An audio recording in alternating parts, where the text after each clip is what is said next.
Sobat Unrim, kembali lagi selamat datang di Dialog Mahasiswa, podcasting mahasiswa Universitas Winaya Mukti dari mahasiswa tentang segalanya.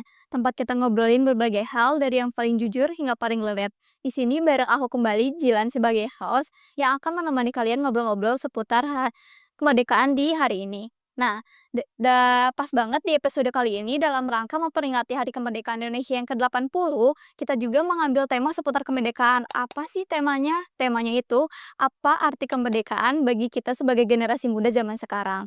Nah, pastinya aku tidak sendirian untuk ngobrol-ngobrol seputar kemerdekaan ini, di mana aku sudah ditemani oleh salah satu mahasiswa yang aktif dan juga berprestasi dari Fakultas Ekonomi dan Bisnis, yaitu Kang Mukhtar. Halo, selamat datang Kang Mukhtar. Ya, silakan. Nah, boleh nih untuk pertama-tama boleh perkenalan dulu. Kalau Kang Mukhtar tuh dari jurusan apa, semester berapa, dan sekarang tuh lagi sibuk ngapain aja? Halo, perkenalkan nama saya Muhammad Sidik dari Fakultas Ekonomi Bisnis, Program Studi Manajemen, angkatan 2023. Sebelumnya saya mengucapkan terima kasih kepada Teh Jilan dan juga tim podcast. Ini merupakan suatu kehormatan bagi saya untuk bisa duduk di sini dan berbagi pandangan dan dalam kesempatan yang berharga ini. Nah, di sini saya untuk kesibukannya itu selain berkuliah dengan banyaknya tugas, saya juga mengikuti organisasi di resimen mahasiswa dan juga mengikuti latihan lempar pisau yang dilaksanakan di SOR Hoki Cikutra. Oke, berarti kesibukannya juga cukup banyak dan beragam ya. Nah, kok dengar-dengar nih kalau misalnya Kang Mukhtar ini punya banyak prestasi loh, kawan-kawan yang dengar. Nah, kira-kira boleh tadi disebutin apa aja prestasi Kang Mukhtar ini selama jadi resimen mahasiswa? Nah, untuk prestasinya sendiri di tahun 2025 ini, saya yang pertama di Pekan Prestasi itu dapat 3 kategori juara. Yang pertama juara satu di kategori putra di lempar pisau, yaitu juara satu, dan yang kedua di fotografi sama di Pekan Prestasi juga, yang ketiga ada di juara 3 lomba poster. Terusan yang terakhir kemarin di Piala Pangdam 3 Siliwangi, saya dapat di juara 3 dari full spin kapaknya. Nah, untuk pisaunya itu saya kalah di juara keempat, bukan ke juara sih, lebih ke peringkat keempat, kalah sama Brimob gitu. Wih, segitu juga udah cukup hebat ya, dimana kamu tadi ini bisa kayak mewakili universitas kita nih untuk jadi banyak prestasi. Gimana gini bukti-bukti prestasi yang kamu mutar sampai bisa mendapatkan piala-piala dan juga piagam-piagam yang sudah kamu mutar sekarang simpan. Nah, dengar-dengar seputar resimen mahasiswa sendiri nih, kira-kira resimen mahasiswa tuh apa sih? Bagi siapa tahu kayak ada mahasiswa atau kayak teman-teman yang lain nih yang mau masuk Gunwim, belum tahu kalau resimen mahasiswa itu apa. Boleh diceritain kamu, Ta? Untuk resimen mahasiswa sendiri ya, sekarang adanya itu di Fakultas Ekonomi Bisnis yang tergabung di Batalion 6 Gabungan. Nah, di Batalion 6 Gabungan itu terdiri dari Universitas Idiatama, Universitas Indonesia Cendera Mandiri, Universitas Bandung, STI Siliwangi, dan Universitas Sangga Buana YPKP Bandung, termasuk UNWIM juga gitu ya. Nah, di dalamnya itu kita sering yang namanya itu adanya Diksar. Diksaramil kalau di salah itu pendidikan pendidikan latihan dasar kemiliteran, di mana setiap mahasiswa tidak dituntut, maksudnya itu, dituntut untuk mempunyai keahlian dalam segi semi militer, tapi juga berpengetahuan gitu. Jadi ada yang namanya itu Widya Castrena Dharmasida, penyempurnaan pengabdian, dalam ilmu pengetahuan dan ilmu keprajuritan gitu. Oke, berarti balance ya antara militer dan juga pengetahuannya kita nih. Bukan kita hanya jago untuk megang pisau, bukan hanya jago, tapi pengetahuan juga harus tetap kita pegang. Nah, berarti untuk teman-teman di sana untuk kayak ngerasa kita tuh pengen banget nih masuk militer, tapi pengen juga kuliah, boleh banget masuk ke UNWIM yang di mana kita tuh ada resimen mahasiswa yang akan melatih kalian untuk militer. Buktinya nih, kamu tar sendiri kan bisa dari resimen mahasiswa ini bisa menghasilkan banyak-banyak prestasi yang pastinya akan membanggakan orang-orang tua kita yang ada di rumah. Nah, hitung-hitung nih karena kita sekarang lagi merayakan atau memperingati Hari Kemerdekaan, menurut Kang Mukhtar, apa sih arti kemerdekaan terutama bagi kita sebagai generasi muda dan mahasiswa Gen Z nih? Boleh? Menurut saya kemerdekaan itu bukan cuma tentang bebas dari penjajahan secara fisik atau, angkat senjata.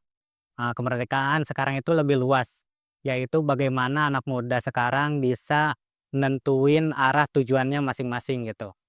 Anak muda harus mempunyai cita-cita, harus berprestasi, memiliki tujuan yang benar-benar tidak terganggu oleh siapapun gitu. Dalam artian, kita secara fisik, tidak dijajah, tapi secara pikiran juga kita tidak ada beban gitu.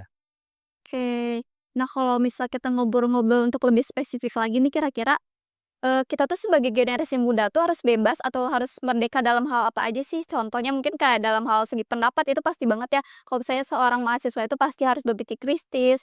Nah, ada lagi nggak sih kayak hal-hal yang lebih luas lagi untuk kita tuh sebagai generasi muda tuh butuh kemerdekaan itu?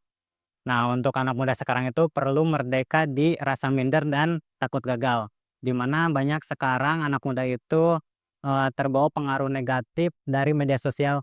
Contohnya itu kayak ngebandingin diri kita dengan diri orang lain. Nah, untuk secara apa ya namanya tuh, setiap proses orang itu berbeda-beda gitu. Iya. Jadi bagaimana kita menyikapi kemerdekaan terhadap diri sendiri untuk lebih baik lagi gitu. Oke, nah, dari penjelasan tadi Kang Mutar kan ada beberapa nih kayak kemerdekaan yang harus kita dapati. Nah, kira-kira menurut Kang Mutar, sebagai generasi muda sekarang kira-kira hal-hal tersebut tuh udah dicapai oleh kita belum sih, kemerdekaan nih? Nah, untuk dilihat dari segi hukum dan fisik, tentunya Indonesia sekarang bisa dibilang, sudah merdeka ya. Tapi dilihat dari secara mental, bisa dibilang Indonesia, atau generasi muda sekarang itu belum memenuhi yang namanya itu merdeka secara mental. Banyak anak muda yang takut ngomongin pendapat, takut salah, bahkan tidak memiliki rasa percaya diri untuk melakukan hal baru gitu. Jadi si kemerdekaannya itu jadi sebuah proses bukan jadi status gitu. Oke, berarti kalau misalnya yang hal orang-orang kalau kita misalnya secara personal harus merdeka atau udah merdeka tuh berarti kalau mereka udah punya prinsip, ya udah punya tujuan hidup. Nah, gimana sih dengan fenomena sekarang banyak banget nih yang anak muda tuh kayak terbawa arus, gampang kehilangan arah, gampang nggak tahu tujuan hidup, bahkan kayak udah jadi seorang mahasiswa pun target hidupnya tuh masih belum ada gitu. Nah, gitu tuh apakah salah satu jadi contoh kalau misalnya kita tuh secara personal belum merdeka atau gimana? Ya betul, kayak jalan. Jadi ketika anak muda tidak mengetahui arah, itu tandanya, eee, si anak muda itu belum merdeka secara personal gitu. Jadi kadang kita ikut-ikutan temen, ikut-ikutan tren, tapi tidak memikirkan tujuan apa yang mau dicapai oleh dirinya itu sendiri gitu. Jadi banyak kayak apa ya namanya tuh, si anak mudanya itu tidak tahu arah tujuan, cuma ikut-ikutan aja gitu. Oke, berarti bener nih kalau misalnya kita sebagai generasi muda tuh apalagi kalau nanti akan merasakan generasi emas, kita tuh dari sekarang mempunyai prinsip, tujuan hidup, di mana kita mau mencapai apa, targetnya apa, cita-cita tuh bukan hanya untuk sebagai ucapan saja. Kalau kita cita-cita ini, cita-cita itu tuh benar-benar harus menjadi target kita untuk agar gimana prinsip dan juga cita-cita kita atau impian kita tuh bisa tercapai. Nah, kalau dipikir-pikir, apa sih peran generasi muda tuh yang harus kita lakuin untuk memperingati atau merayakan Hari Kemerdekaan Indonesia? Terutama sekarang nih yang lagi memperingati Hari Kemerdekaan Indonesia yang ke-80. Kira-kira tuh peran generasi muda tuh harus ngapain aja? Nah untuk sekarang, peran kita sebagai generasi muda yaitu terus, melaksanakan atau meneruskan semangat juang para pahlawan yang telah gugur. Nah, di mana kita dengan merayakan, apa namanya teh, HUT yang ke-80 Indonesia ini, memperjuangkannya dengan angkat senjata, kita, memperjuangkannya dengan lewat pendidikan, teknologi, olahraga, ataupun sekedar hobi yang bisa mendapatkan prestasi gitu. Oke, bener banget ya kalau misalnya kayak peran kita tuh bukan harus harus jago militer doang, tapi kita juga pengetahuan, pendidikan, dan juga prestasi-prestasi kita tuh bisa menjadi suatu hal untuk kayak menciptakan atau, mencerminkan semangat kemerdekaan Indonesia itu. Nah, untuk akhir-akhir ini nih, kira-kira ada nggak sih pesan dari Kang Muhtar sendiri untuk teman-teman yang lagi dengerin podcast sekarang, tentang gimana caranya gitu tuh biar kita tuh tetap semangat dalam kemerdekaan Indonesia? Pesannya itu untuk generasi muda sekarang, bagaimana generasi muda sekarang itu jangan cuma hanya diam atau cuma jadi penikmat kemerdekaan, tapi juga isi kemerdekaan ini itu dengan sebuah karya-karya dan prestasi yang membanggakan gitu. Oke. Mungkin aku benar-benar mengucapkan terima kasih banyak untuk sudut pandang dari Kang Muta sendiri yang sangat-sangat mengaspirasi dan menginspirasi kita. Gimana kalau misalnya pesan dari Kang Mutar dia, mengingatkan kalau kita tuh harus tetap memotivasi diri kita agar tetap semangat dalam memperingati dan juga merayakan kemerdekaan Indonesia, terutama sekarang gini yang lagi merayakan kemerdekaan Indonesia yang ke-80. Nah, oke, aku juga memberikan pesan kepada kalian semua yang lagi dengerin podcast kali ini, di mana kalau kita juga harus tetap berkarya, berpikir kritis, dan juga tetap peduli kepada sesama manusia. Karena sejatinya kemerdekaan itu ketika kita tetap hidup bermartabat tanpa dibatasi atau ditakuti oleh ketidakadilan. Mungkin cukup sekian untuk tema kita kali ini. Terima kasih banyak untuk kamu Mutar karena udah memberikan obrolan-obrolan yang menarik dan juga sangat bermakna ini. Mungkin kita akan next ketemu di episode selanjutnya dan juga tema-tema yang lebih menarik selanjutnya. Oke, Humas Unwim, informasi Informasi terdepan terdepan teknologi teknologi terkini. terkini. Oke, sampai jumpa kembali.